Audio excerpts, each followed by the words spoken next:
Alors je vais peut-être laisser la parole à Denis Savreau, qui était dans la même promotion que Stéphane, 87-89 ici à Marseille.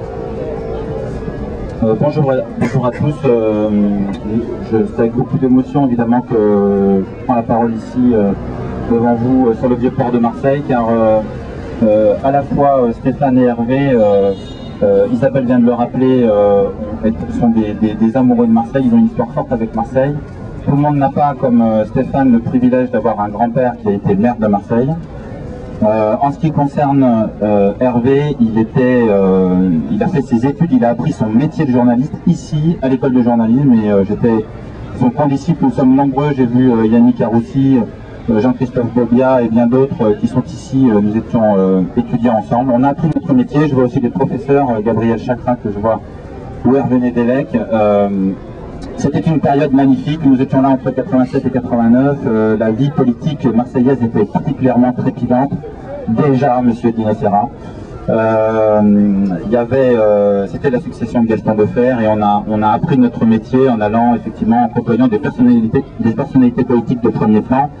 Je pense évidemment à Jean-Claude Gaudin, mais il y avait aussi Michel Peset, il y avait aussi Bernard Tapie, Jean-Marie Le Pen qui essayait d'arriver ici. Et Hervé a appris son métier. Il fallait être à la fois indépendant, il fallait être combatif, il fallait être libre pour restituer toute cette histoire de la vie politique marseillaise.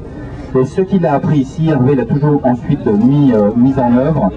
Il a été fait prisonnier en Afghanistan avec Stéphane et avec leurs 3 accompagnateurs, en se défendant pour la liberté de la presse. C'est-à-dire qu'après avoir passé 3 semaines au contact de l'armée française avec nos soldats en Afghanistan, eh bien, il a pris le choix, ils ont fait le choix courageux d'aller de l'autre côté pour donner la parole aux populations afghanes. Et c'est dans ce cadre-là, malheureusement, mais en défendant le grand reportage dans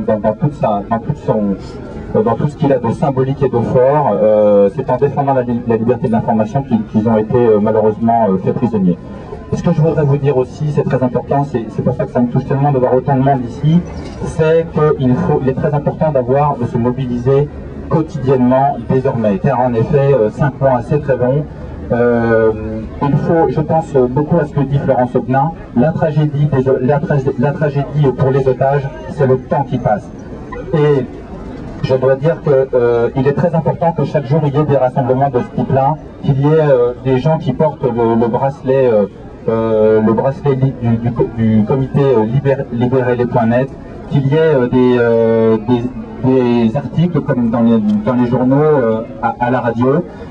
Je pense aussi, je voudrais vous dire ce que nous a dit Jean-Paul Kaufmann, qui nous a dit, nous, puisque Jean-Paul Kaufmann est venu voir le comité et nous faire part de son expérience, lui il est resté malheureusement otage pendant près de 3 ans au Liban, tout le monde s'en souvient.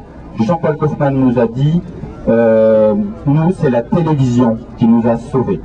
Et il s'est ensuite expliqué, il a dit, c'est parce que on voyait tous les jours nos visages et on entendait tous les soirs nos noms à la télévision.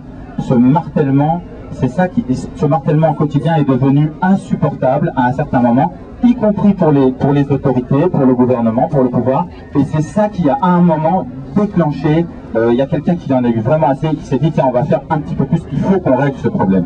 Et donc je pense que pour nos amis, c'est la même chose, il faut qu'il y ait ce martèlement quotidien, car le temps des otages malheureusement n'est pas le même que le temps des gouvernants. Bon, évidemment nos gouvernants ont beaucoup de choses à faire, ils ont un emploi du temps très chargé, mais pour les otages c'est vraiment très très long, et donc c'est très important de marteler chaque jour. Et nous avons demandé, le comité de soutien a demandé un rendez-vous à Patrick de Carolis, le président de France Télévisions, pour lui demander officiellement mercredi prochain que soit installé un décompte quotidien à l'antenne. Voilà. Je vous remercie tous, et je pense qu'il faut aussi avoir une pensée très importante pour les 3 accompagnateurs d'Hervé et Stéphane, leurs 3 compagnons afghans.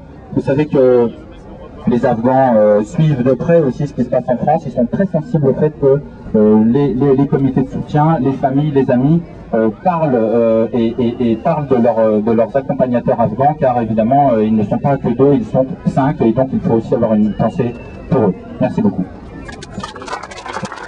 Alors bonjour mesdames et messieurs, je suis Pascal Creissac, je suis un des deux porte-parole du comité de soutien à Hervé et Stéphane. Donc mon ami Denis a vraiment très bien parlé de la profession de journaliste et donc je vais être très brève. Je souhaite vraiment qu'on fasse aussi attention, alors en plus des familles, Janine Guéquière qui est la maman d'Hervé, Arlette et Gérard Taponnier qui sont les parents de Stéphane et Thierry Taponnier qui est son frère, on pense aussi aux familles des Afghans, parce que ces familles-là n'ont pas été prises en compte jusque-là. Les familles de Mohamed Reza, Gulam et Sattar, auxquelles il faut penser vraiment parce qu'elles ont perdu leur soutien de famille. Et ça me paraît très important. Il y a un geste qui a été fait il n'y a pas longtemps, puisqu'il y a deux reporters de RSF, Dominique Gerbeau, qui est le président, et Reza Moini, excusez-moi, qui est un journaliste afghan qui l'accompagnait dans un but de traduction et de connaissance du terrain, qui ont apporté des messages audio à la radio afghane. Et donc je vais conclure sur les mots de la maman de Stéphane,